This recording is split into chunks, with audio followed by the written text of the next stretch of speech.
feeling out there? It has been a minute. Yeah, it's Venus night, so Friday night, sun hour, and we have some forward moving planets that I wanted to talk about. It's been a rough past couple of days. With Saturn going direct, there's a lot of blessings to be had, and as long as we put in the work with integrity, and also part of the work is putting up boundaries, setting our boundaries, paying attention to our energy levels and saying no, making sure that we get enough rest. That is part of the work. Like, resting is productive.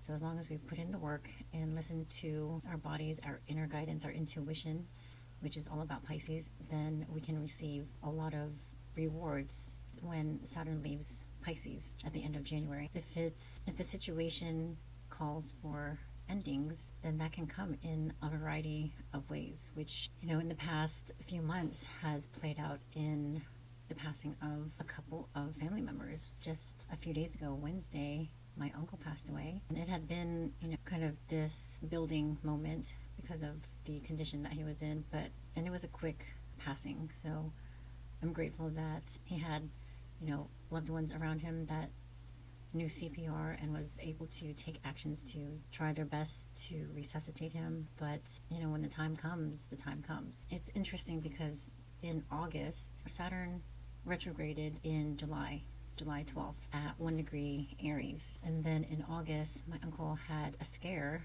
while he was in rehab. And while he was in rehab, my cousin shared with me that he had seen our grandfather, like, in this other higher realm. But my uncle was not ready to go yet. And my uncle's a Capricorn, so ruled by Saturn. So that was a scare back in August. And then come the day before Saturn goes direct, before Saturn is complete with his retrograde phase, then he is returned to source and reunited with our grandfather.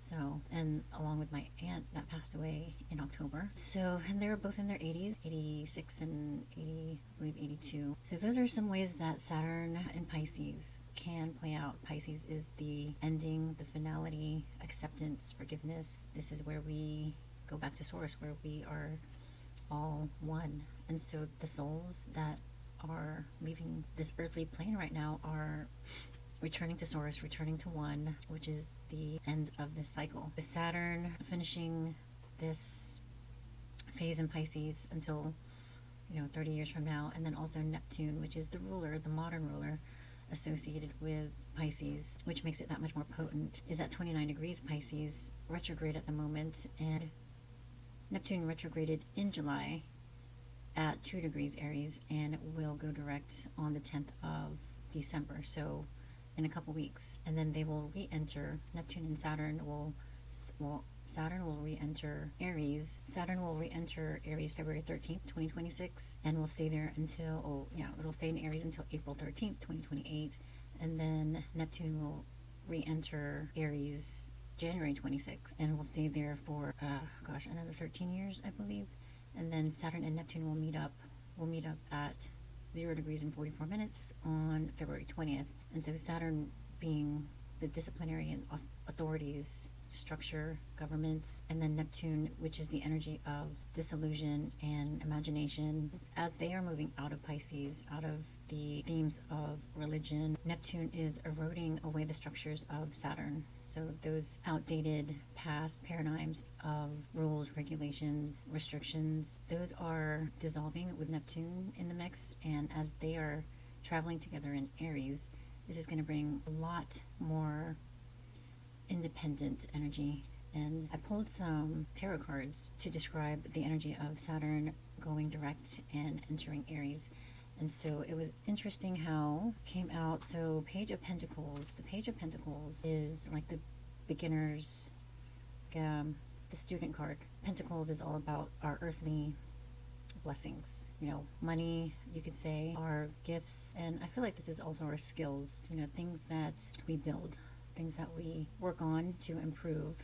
And for the Page of Pentacles, it's really about doing it for the love and less about the material gains. Doing it for the love and making sure that there's an alignment with what we're doing, which is all about Saturn in Pisces. And as we are moving into Saturn in Aries, this is going to be reinforced with the aspects that Saturn is going to be making with Jupiter in Leo. So that's going to be a beautiful energy. And in fire signs, fire energy is a lot more active and less about feeling, less about thinking, and more about doing, like taking action. And then the Four of Cups also came out, which is, the guy is sitting at the base of a tree, and for me that kind of tells me that there's the desire to know more, because when you're grounding at the base of a tree, then there is earthly wisdom that can be gained, that can be received from grounding at the base of a tree. And so there is this awareness of connecting to the earth, and there are 3 cups in front, and cups are emotion and joy. And there's a discontent look on his face where he's not even paying attention to mysterious floating cup that is being offered to him. And that lack of awareness it feels so prevalent right now with people in this liminal space where they are kind of feeling stuck in the situation that they're in a job that they hate, the soul-sucking job, or feeling like there's no guarantee in taking the risk of letting go of one job without securing another job. And I feel like this card is being more aware of what else is out there. And I feel like this is really speaking to the rat wheel kind of situation that we've all been in. We've been programmed to believe that was the way of life, and we're learning that that is not it. So just being more aware of what else is out there, like staying in touch with nature and looking up, seeing the possibilities and trusting the universe that you will be provided for as long as there is space. Holding on to one job while, searching for other jobs and not wanting to let go of job until a new job is secured. That's the old paradigm. Like, that is the old way of feeling secure and stable. But if we take the risk and let go of what is not serving us, let go of what has been causing us stress, and possibly even like the ailments that we've been feeling, the stress just builds and creates blockages. Once we release that, then there can be room for universe to offer and provide what you're really aligned with. And then at the bottom of the deck was the Nine of Pentacles. And the Nine of Pentacles, I feel like nines are like near completion, but there's like still so much more potential or desire to go even further. And so there's the appreciation of what you've accomplished, what you're surrounded by, all the luxury and achievements that you have to show for. But being a 9, this is the energy of completion, like completing and then going into a 1 year next year, into the fire horse year. And I mean, it couldn't be more aligned with Saturn going into Aries, Neptune going into Aries. And along with this energy with Saturn direct, this is kind of like finally feeling like there's a wave to catch. Feels like the past 4.5, 5 months have been just waiting in the middle of the ocean for the right swell. I'm starting to feel like there's no traction. There's no, like, why am I even out here? And those doubts, especially in the sign of Pisces, can come up. Now that Saturn is direct, it'll start to move forward, and we can start to notice more motivation to get things in order. We could have been, especially with this water trine that we've been having, we could have been getting rid of things, making more room energetically. Like, people have been removing themselves from relationships, quitting jobs, getting fired, passing away, whatever the situation might be, things have been ending so that new things can begin. So this is kind of like the beginning of the end. And now there is room for more to come in, more opportunities. And Mercury will be going direct on the 29th in the sign of Scorpio at 20 degrees. So Mercury will go direct the morning of the 29th, and it will be at 20 degrees Scorpio. And the same day, Venus in Scorpio will be in an opposition to Uranus. Venus also connected to relationships, love, also money, especially on this Taurus-Scorpio axis. Uranus in Taurus is retrograde as well. And that's going to be sudden breakups, sudden releases, collaborations no longer panning out. And this can really play out on the world stage, where partnerships will end because of the misalignment. I mean, it was Black Friday today. It was pretty quiet from what I could tell. I wasn't downtown. But yeah, it didn't seem like there were too many people spending, but maybe that's just my world. I know there have been posts to encourage, like we ain't buying shit on Black Friday because of the capitalistic undertones, especially right after Turkey Day and everything that comes with that, all of the truths that we've come to learn about that particular event. So with all of these realignments starting to form, there are going to be detachments and new commitments starting to take shape. Saturn direct in Pisces, I consider commitment to surrender. And this is, surrender can show up in several different ways, surrendering to the unknown, which is definitely part of the death process. My uncle wasn't ready to go back in August, but he had to surrender. It was like very sudden. Like he was ready to go to dialysis right after breakfast and then just collapsed. So it was just like surrendering to the present moment. And then, yeah, that was sudden. Venus opposing Uranus happens Saturday, and then Venus will enter Sagittarius on the 30th, which will be Sunday. And that's going to be a whole new energy. There's going to be so many aspects to Saturn and Neptune. Well, so once Venus opposes Uranus, it will then trine Neptune, and Neptune in Pisces at 29 degrees, trining Venus at 29 degrees Scorpio is acceptance of, I feel like, the finality of these relationships. And then it will move into Sagittarius, which will create a sextile with Pluto in Aquarius, which is going to affect our deep beliefs and our collective overall paradigms of how we connect with one another. So I feel like that's going to be very, very powerful, very deep. We can experience new paradigms that we are starting to create that we haven't experienced before. We grew up, or we've been conditioned to follow this pattern of overwork and believing that we've had to earn our keep, like earn a life that had us working, overtime or working toward a goal of owning property rather than experiencing life and traveling the world. We may not have grown up with these, people who have traveled the world and not experienced so much responsibility, could be doing a 180. Like, these are times where we're going to be building new paradigms and experiencing and balancing out what our experience has been over the past generations, like several generations. And so, yeah, Venus sextile Pluto, and then Mercury will be going through the same pattern of opposing Uranus in Taurus at the 29 degree, and that will, with Mercury, will bring about surprising conversations. So that can bring about conversations that have been overdue, and they could be surprising and definitely reveal some secrets on the world stage. I mean, even the case of my family, like there's a lot of secrets that have been revealed in the 7-hour conversation that I had with my cousin. And, these things are going to be shared, that, these things have been swept under the rug for way too long. Having that awareness of what the truth has really been can bring more acceptance to the hearts and minds of people who have been judgmental.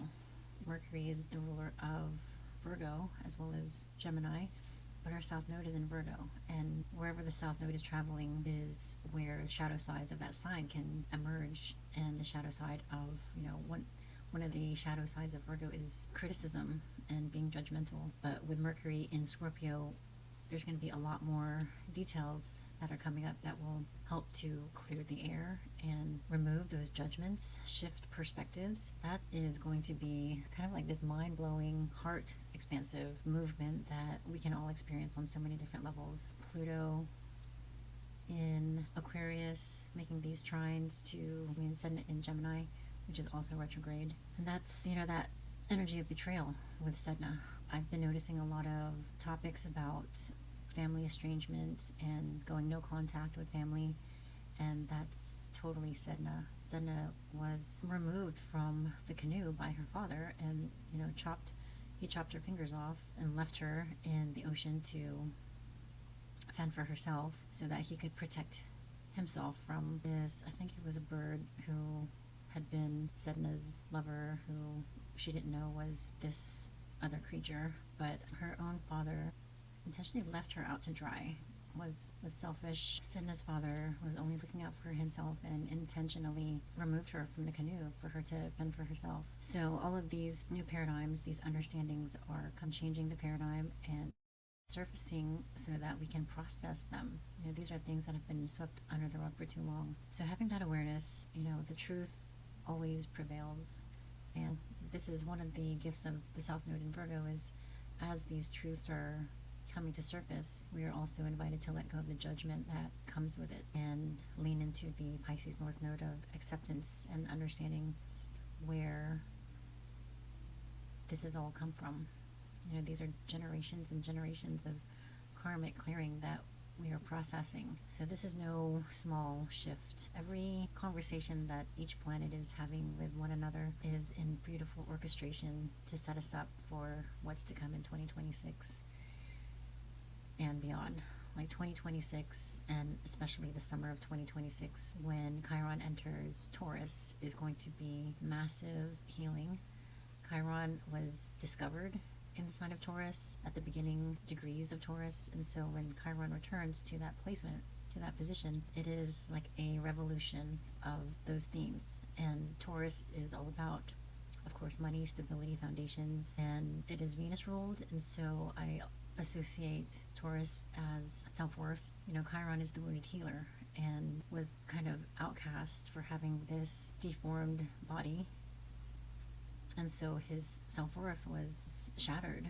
And Chiron, being in the sign of Taurus, being discovered in the sign of Taurus and now returning to Taurus in 2026, is going to completely reshape our definition of wealth, of health, of our self-worth. And there's going to be a lot of shedding of old beliefs, old belief systems of having to earn and prove ourselves.